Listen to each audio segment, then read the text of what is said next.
Conversemos con José Manuel Muqueza, diputado a la Asamblea Nacional por el Partido Acción Democrática, bueno, de la fractura, ¿no?, de Acción Democrática, en este caso la que representó Bernabé Gutiérrez, porque se habla de otra AD, que es la de Henry Ramos, pero la que oficialmente e institucionalmente se registra es la que tú representas o estás dentro de esa organización. Pero al margen de este detalle adicional para que la gente a lo mejor no se confunda, primero te doy la bienvenida y segundo, bueno, tú representas un Estado con muchísimas dificultades, contratiempos.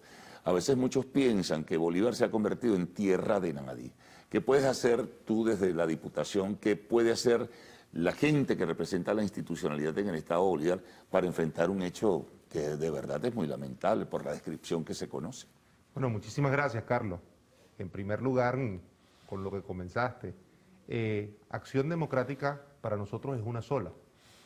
Es una sola que va a elecciones el 11 de junio, donde todas aquellas personas que se sientan... Es el CDN que se está convocando, el Comité Directivo Nacional. El día, en estos días pasados. El 11 de junio que... El 11 de junio son las elecciones internas donde todos los adecos, todas las adecas pueden votar. Donde todas aquellas personas que se sientan identificados como adecos pueden votar y pueden ser elegidos. O sea, podemos elegir y ser electos en este proceso electoral interno para que de una vez por todas no hayan más fracturas, no hayan más personas que digan que representan al partido cuando no lo representan. Cuando el partido lo representa desde el 15 de junio del 2020, el compañero Bernabé Gutiérrez, bajo una sentencia que precisamente lo que llama es a elecciones. Elecciones que pretendíamos hacer el año pasado, pero que no se pudieron, lamentablemente porque la ley de procesos electorales no lo permitía porque había un proceso electoral en marcha, que eran las elecciones regionales 2021.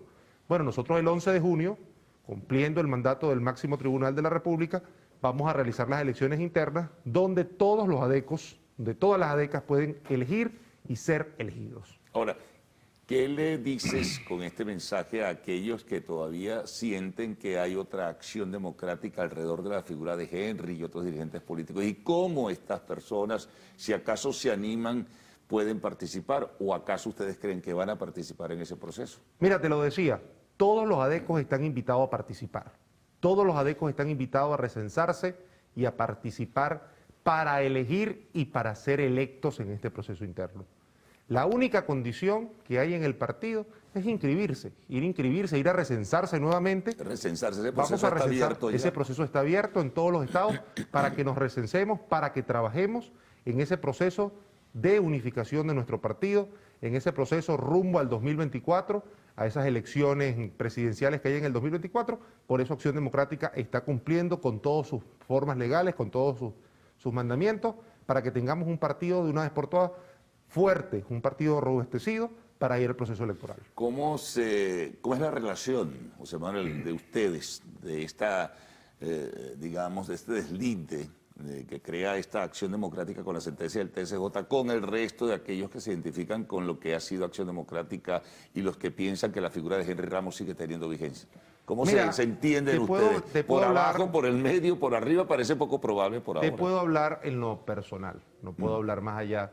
En lo personal tengo muchas amistades que están todavía en aquel grupo de amigos y que a diario le hacemos las invitaciones, pues, que se sumen a la organización, que se sumen, si dicen que son adecos, que se sumen a su tarjeta. Ya basta de decir que somos adecos y votar en otra tarjeta.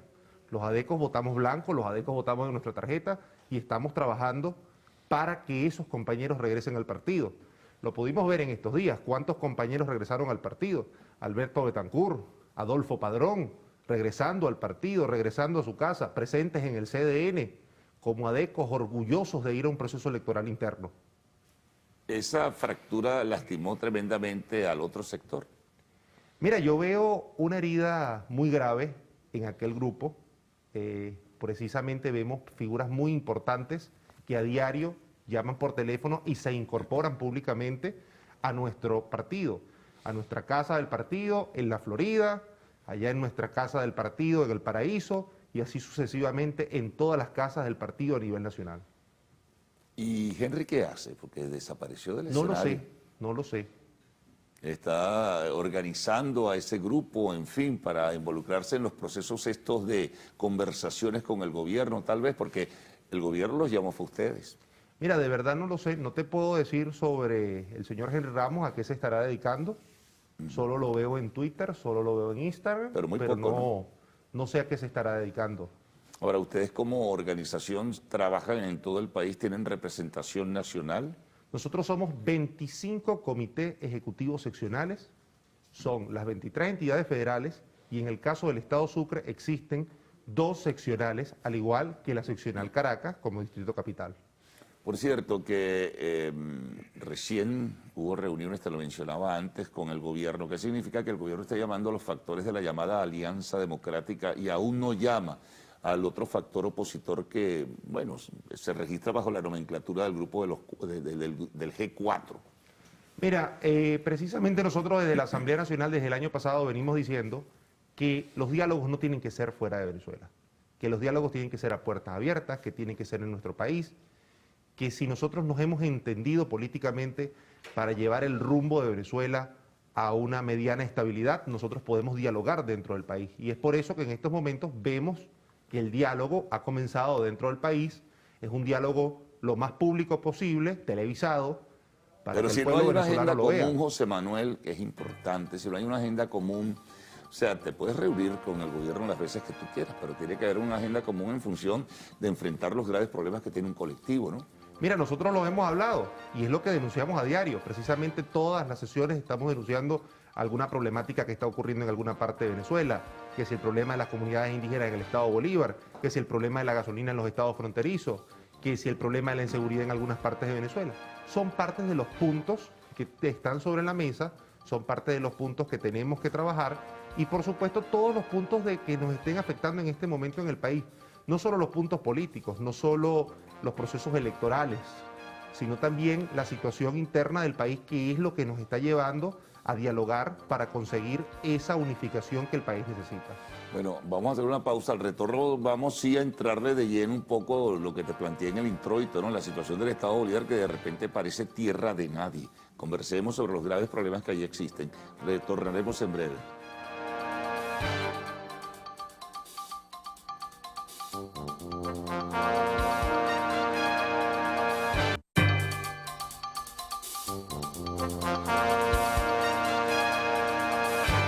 Seguimos conversando con José Manuel Muqueza, diputado de la Asamblea Nacional.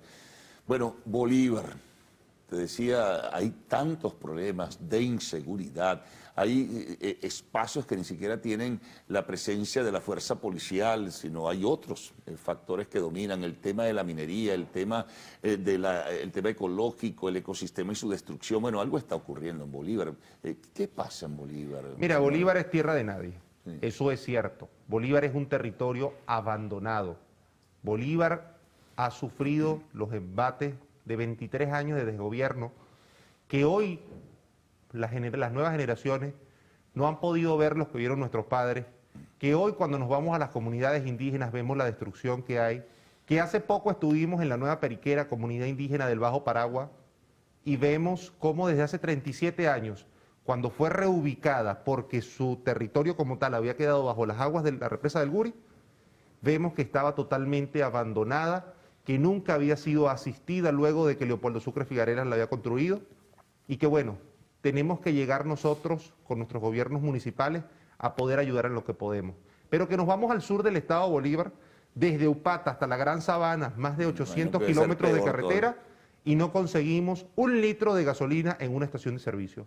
Que hay estaciones de servicios que tienen 2 años cerradas, que para hacer las colas de gasolina en Ciudad Guayana, en Ciudad Bolívar y en Upata, que son las únicas que surten como tal gasolina, podemos pasar 3 y 4 días. Que vemos que vamos a la troncal 10, que comprende desde Ciudad Bolívar hasta Santa Elena de Guairén, y ya no contamos los kilómetros, contamos los huecos. Pero que de igual forma nos vamos hacia Guarataro, hacia Caicara del Orinoco, municipio cedeño, el oeste del estado, frontera con el estado Guárico, vía fluvial y vía terrestre con el estado Amazonas, y nos encontramos la misma situación. O que nos vamos al municipio más grande de Venezuela y el más grande de Latinoamérica, que es el municipio bolivariano de Angostura, donde están las represas, más de 300 kilómetros de vialidad destruida. más de 47 comunidades indígenas abandonadas, solo en ese municipio. Pero que si recorremos todo el estado son, nada más la comunidad Temón son más de 20.000 habitantes de nuestros pueblos aborígenes, y los cuales nunca les llega una asistencia médica, los cuales nunca les llega un apoyo del gobierno nacional, del Ministerio de Asuntos Indígenas, que no se apersona. El Ministerio de Asuntos Indígenas lo vemos en muchos teatros aquí en Caracas haciendo locuciones, pero no los vemos en las comunidades. Ahora, ese tema del combustible que citabas, el tema de la salud, me imagino que se van sumando otros, el tema de la vialidad, pero en el caso del combustible, hay alguien que se ha sugerido tiene un monopolio, empresas que tienen monopolios de la distribución. Ese combustible se va probablemente hacia el área de la minería, donde tienen que cancelar con oro, donde tienen que pagar con oro el combustible. Hay unos precios escandalosísimos y además el nivel de ingreso que puede tener una población. ¿Cómo se puede vivir en Bolivia? Mira, es que ni siquiera llegar a las comunidades, a las zonas mineras. Tú vas en la autopista San Félix, Upata, y ves la venta de gasolina, pero ves la estación de gasolina que está 200 metros atrás o 200 metros adelante de ti y tiene 3 y 4 días cerrada. Entonces, o sea, venta de gasolina ni siquiera clandestina, sino abierta. No, usted pasa por la seguramente carretera. Seguramente a $6 el litro. Usted pasa por la carretera y ve como que estuviesen vendiendo panelitas de San Joaquín con un embudo, un tubito haciéndole señas que tienen gasolina y diciéndole el precio. Y ves ¿Cómo venden el litro, José Manuel? Mira, en estos días había bajado un poco el precio, estaba en 2.5. Ah, bueno, imagínate. O sea, ¿Y cuando la gasolina internacional, precio internacional, es 0,5. Entonces, son las problemáticas de que nosotros llamamos al gobierno nacional, llamamos al nuevo gobierno regional del Estado Bolívar a que tomen cartas en el asunto. Sí, lo tenemos que decir, y lo dije públicamente en los primeros 100 días del señor gobernador, se han visto algunos avances en el Estado Bolívar, en algunas recuperaciones que ha hecho desde su gestión. ¿En áreas? Mira, en áreas de infraestructura, en áreas de ejes carreteros han habido algunos bacheos, en áreas de salud han habido algunas mejoras, pero el grueso como tal, no se ha buscado tocar. O sea, se le dio una pastillita para un dolor de cabeza a alguien que tiene que estar internado en cuidados intensivos. Ahora, ¿esto no lo sabe el gobierno nacional? ¿O tiene otras prioridades o jerarquiza otras cosas por encima de una realidad y además en un estado notablemente rico en riquezas naturales? Mira, claro que lo tiene que saber. Si nosotros personalmente lo denunciamos a diario, lo denunciamos en la Asamblea Nacional, lo denunciamos por los medios de comunicación. Grupos de intereses, grupos económicos, mafias. Es el mismo problema que vemos en toda Venezuela, Carlos. Es el mismo problema que vemos, que hay un desinterés general. O sea, es toda Venezuela que tiene un problema como tal. Donde vayamos a Venezuela hay una problemática. Donde vayamos a Venezuela vamos a conseguir a alguien denunciando que hay un problema en algún sector, el cual se ha denunciado y se ha denunciado y se ha denunciado y nunca se ha tomado las soluciones.